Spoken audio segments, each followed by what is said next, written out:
Sorry. Then we also got press conference.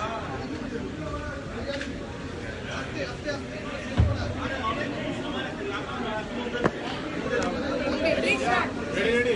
Just sorry. थोड़ा सा पीछे हो जाएगा. I'll tell you. Yeah, go ahead. Sunil Narayan has been cleared by the ICC. So, from a personal point of view, as because it's a skill bowling partnership, এটাকে তুমি তোমার কাছে কতটা সিগনিফিকেন্ট? আর নাম্বার 2 হচ্ছে সুনীল ওর অ্যাকশন এন্ড রান আপে কি changes এনেছে? Second কোশ্চেনের অ্যান্সারটা আসলে আমার জানা নেই, কারণ ও তো ট্রেনিং করছে আলাদাভাবে। সো এই কারণে আমার পক্ষে বলা মুশকিল যে আসলে ও কী কী চেঞ্জ এনেছে। বাট অবশ্যই এটা শুধু আমার জন্য না, পুরো টিমের জন্য অনেক বড় একটা রিলিফ, কারণ ও কেকেআর টিমের অনেক বড় একটা পার্ট, ইম্পর্টেন্ট পার্ট। এবং কেকেআর যতবারই ভালো করেছে ওর অনেক বড় ক্রেডিট ছিল, অনেক বড় অবদান ছিল। তো সেদিক থেকে আমাদের জন্য অনেক বড় একটা পজিটিভ দিক। Yeah, who's the second? Yeah. নাকি ওয়ার্ল্ড কাপের মতো এরকম একটা টাফ টুর্নামেন্টের পরে আইপিএলে আসা, এই সময় কি তোমরা কি মানসিকভাবে অনেকটা ড্রেন হয়ে যাচ্ছে, তারপরে আবার নিজেকে কীভাবে জাগিয়ে তুলবে? হ্যাঁ, হয়তো যারা ফাইনাল পর্যন্ত গিয়েছে তাদের জন্য একটু কষ্টকর বেশি। বাট আমাদের টুর্নামেন্ট তো 26-এ লাস্ট ম্যাচ ছিল। সো তারপরে বেশ কিছুদিন অফ ছিল। সো এই 8-10 দিন আমার কাছে মনে হয় এনাফ টাইম একটা প্লেয়ারের জন্য রিফ্রেশ হওয়ার। Yeah. Who's that? Go ahead. Louder. Little louder. There's no mic. Yeah.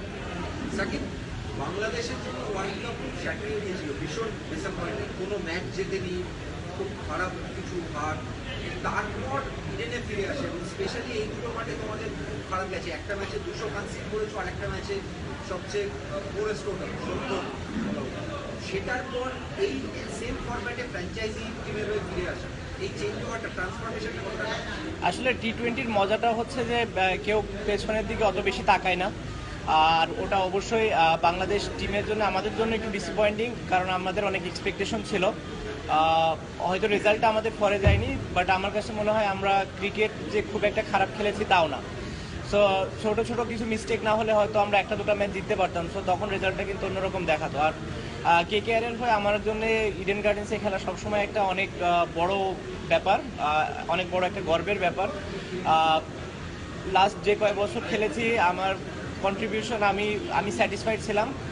আর এবার আশা থাকবে যেন আগের কয়েক বছর থেকে এবার যেন আরও বেশি কন্ট্রিবিউট করতে পারি কেকেআরে জেতার জন্য।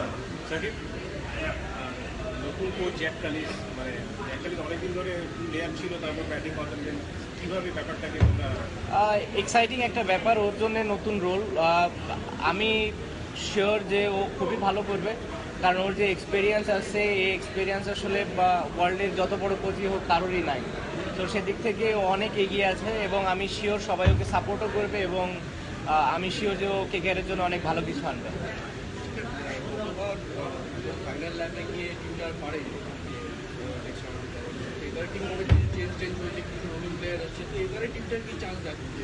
আমার কাছে মনে হয় আমাদের টিমটা আরও বেশি স্ট্রং হয়েছে এখন। যদিও এটা মাঠের পারফরমেন্সই সব থেকে বড় ইম্পর্টেন্ট কথা, আমরা কত ভালো পারফর্ম করি সেটা ইম্পর্টেন্ট। বাট আমরা অলরেডি খুব ভালো we gel together well. So আমার কাছে মনে হয় যে আমরা ভালো কিছু আশা করতে পারি, আর সবাই খুব ফোকাসড এবং up for the challenge. Shakib, কেকেআরের স্ট্রেংথ হচ্ছে spin bowling over the years. তো এতদিন সুনীল নারায়ণ ছিল স্পিন বোলিং এর লিডার অফ দ্য গ্রুপ। এখন সুনীল নারায়ণ এই একটা হিকাপের পরে সেট ব্যাকের পর, তো তোমার কি মনে হয় এই ক্ষেত্রে you will play the lead, তোমাকে লিডারশিপ, মানে তুমি লিড করবে লিডারের? দেখেন, আসলে সুনীল নারায়ণের মতো কোয়ালিটি একজন স্পিনারের জন্য আমার কাছে মনে হয় না এগুলো খুব বড় একটা বিষয়। ও ওয়ার্ল্ড ক্লাস বলার, এটা সবাই জানে, ও জানে এবং সবাই ওকে ওভাবে সম্মানও করে। সো আমি এখনও বিশ্বাস করি ওই লিড করবে।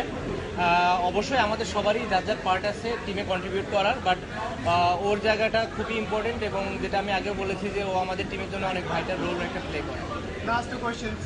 সেকেন্ড, ভট্টমোরেরা, তারপর বেরিসেরা এবং এখন ক্যালিস, এই ট্রান্সফরমেশনটা তুমি কীভাবে দেখছো নিজের এই ইউনিটটার সঙ্গে? আসলে টু বি অনেস্ট খুব বেশি যে একটা পরিবর্তন এসেছে তা না, হয়তো হ্যাঁ ডিফারেন্ট মানুষ, বাট সবারই চিন্তাধারা অলমোস্ট সেম। সো আমাদের খুব একটা মানিয়ে নিতে কখনোই প্রবলেম হয়নি এবং সবাই খুবই হেল্পফুল।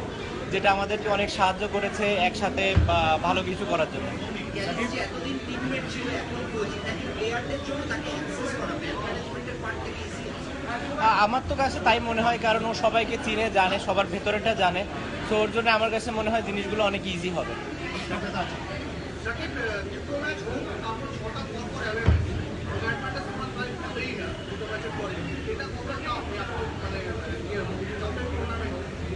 আসলে এখন যে ধরনের সিচুয়েশন আছে এখানে আসলে কারো কিছু করার নেই। সো আমাদের আসলে ওই দিকটাতে ফোকাস না করে আমাদের চেষ্টা করা উচিত আমরা কত ভালো করতে পারবো প্রতিটা ম্যাচ, সিঙ্গেল ম্যাচ নিয়ে চিন্তা করা। অবশ্যই আমাদের জন্য প্রথম দুটো ম্যাচ অনেক ইম্পর্টেন্ট, বাট আমরা যদি অ্যাওয়ে ম্যাচগুলো জিতে যেতে পারি সো আমাদের জন্য অনেক বড় প্লাস পয়েন্ট হবে ইডেন গার্ডেন্সে এসে লাস্ট কয়টা ম্যাচ খেলার জন্য। লাস্ট কোয়েশ্চেন দুটো কোশ্চেন আছে, আমি একটা সেটা যে টিম ওনার শাহরুখ খানের কোনো মেসেজ আছে তোমাদের কাছে যে ফার্স্ট ম্যাচ খেলতে নামার আগে? আর দ্বিতীয় হচ্ছে তুমি কি ফুল আইপিএলে কি এবারে খেলতে পারো প্রত্যেকটা ম্যাচ, না ন্যাশনাল টিমের হয়ে? এখন পর্যন্ত যতদূর জানি যে আমাদের এই টাইমে কোনো খেলা নেই, সো আমি বিশ্বাস করি যে পুরোটাই খেলতে পারবো।